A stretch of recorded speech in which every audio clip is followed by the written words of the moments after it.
I still remember the sound of her footsteps on the cold floor. Every morning before the sun rose, my mother would walk quietly to the small wooden table near our bed. I would pretend to sleep, but my eyes watched her through the thin blanket. She always started the same way: a small bowl of water, a piece of cloth, and my worn black school shoes. She would clean them carefully, like they were made of gold. The house was silent, except for the soft rubbing sound of cloth against leather. We lived in a single-room home with cracked walls and a roof that cried during rain. The air was cold, and the floor always felt like ice. My mother never wore slippers. Her feet were rough and pale, but she never complained. Sometimes she blew warm air into her hands and smiled at the shoes as if talking to them. "You must help my girl walk safely today," she whispered once. I wanted to cry, but I stayed still. When I finally got up, she placed the shoes near my bed and smiled. "Breakfast is ready," she said softly, placing a small bowl of rice and salt beside me. I looked at her feet, bare, cracked, and cold. I wanted to ask her why she didn't wear shoes, but I was too young to understand the kind of love that chooses silence over comfort. That morning, I walked to school with warm feet. She stayed behind with none. At school, everyone noticed my shoes before they noticed me. They were small, scuffed, and a little too tight now. The black color had faded to gray, and the laces were mismatched. I tried to walk quickly so no one would look too closely, but children always notice what's different. "Look, Emma's shoes are crying," one boy laughed when a bit of water leaked through a hole near my toe. Everyone laughed with him. My face burned. I wanted to disappear. During class, I couldn't focus. I kept hiding my feet under the desk. When the bell rang, I ran to the playground, but the teasing followed me like a shadow. That evening, I came home angry. My mother was waiting by the door, her hands still wet from washing dishes. "How was school, Emma?" she asked gently. I didn't answer. I just threw my bag on the floor and shouted, "Why can't I have new shoes like the other girls?" She froze for a moment. The smile on her face faded, but she didn't speak. She just walked to the corner and picked up my shoes from the floor. Her fingers touched the torn edge softly. "These still have life," she said quietly. "We can fix them again."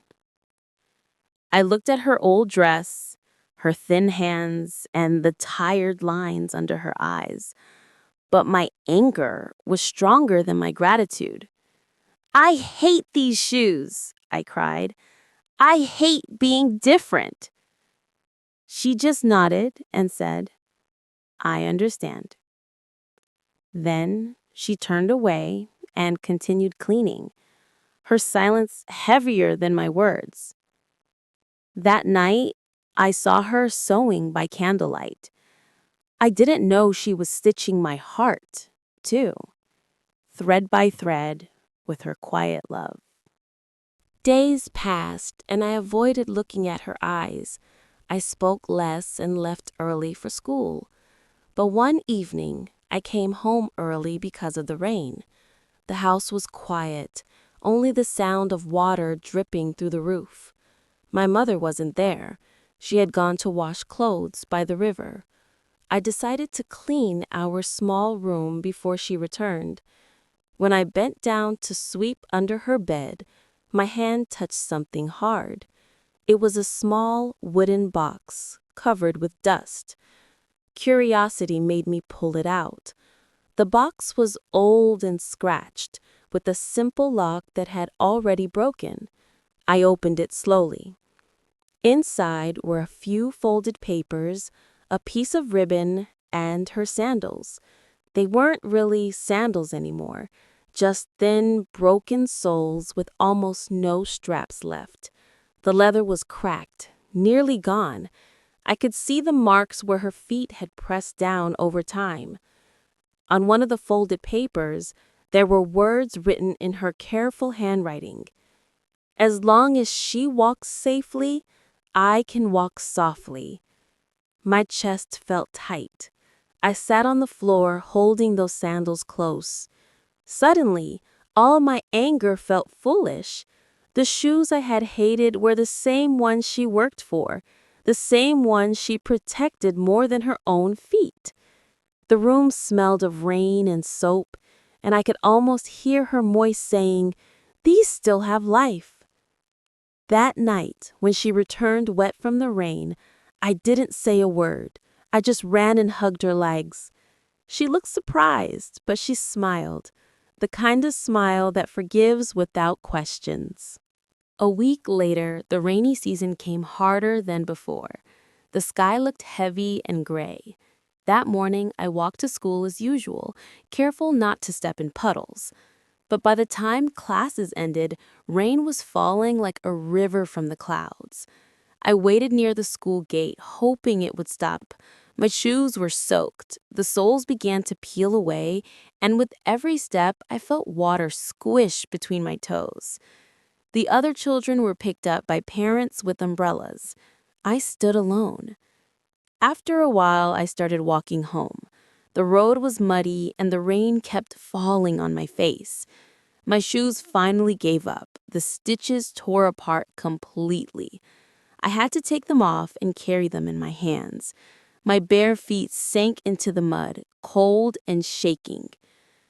Halfway home, I saw a figure coming toward me through the storm.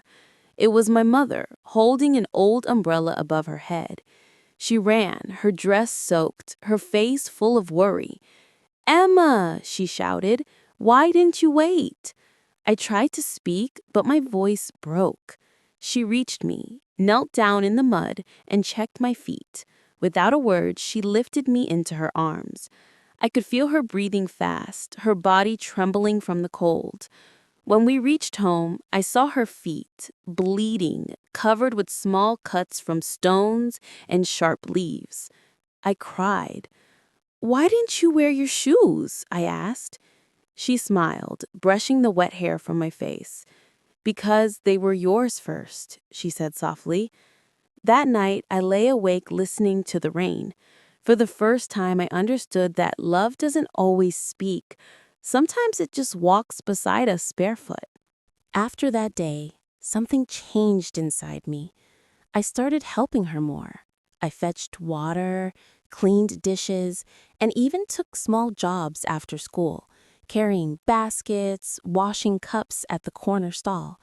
The coins I earned were few, but each one felt like a promise.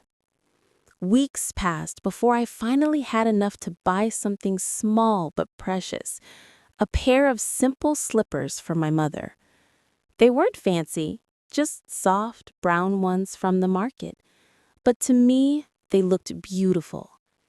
I wrapped them in old newspaper and waited for her to come home. When she walked in that evening, her feet were dusty and her dress smelled of soap and sun. I handed her the package. "What is this?" she asked, smiling. "Open it," I said shyly. She unwrapped it slowly, and when she saw the slippers, her eyes softened. For a moment, she said nothing. Then she shook her head gently. "These are too good for me," she whispered. "Keep them for yourself, my child. I have strong feet." I grabbed her hands and said, "No, Mama, you've walked enough without shoes. It's your turn." Tears filled her eyes. She sat down and I washed her feet carefully with warm water. Her skin was rough, her toes bent from years of walking. I dried them with a soft towel and placed the slippers on her feet.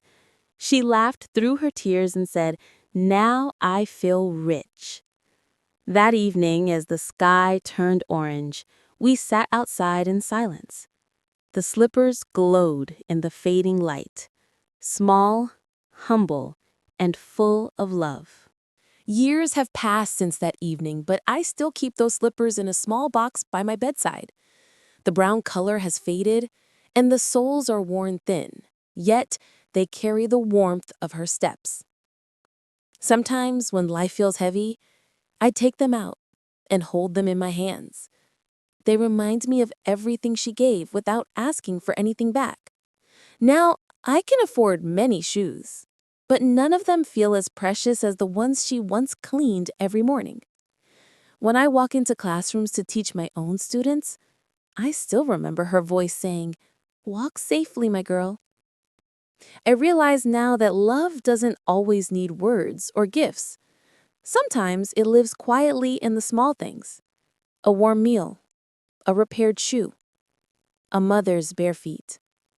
She walked barefoot so I could wear my school shoes. And through her silent love, I learned that gratitude begins where pride ends. Her feet carried me through childhood. Her love still carries me today.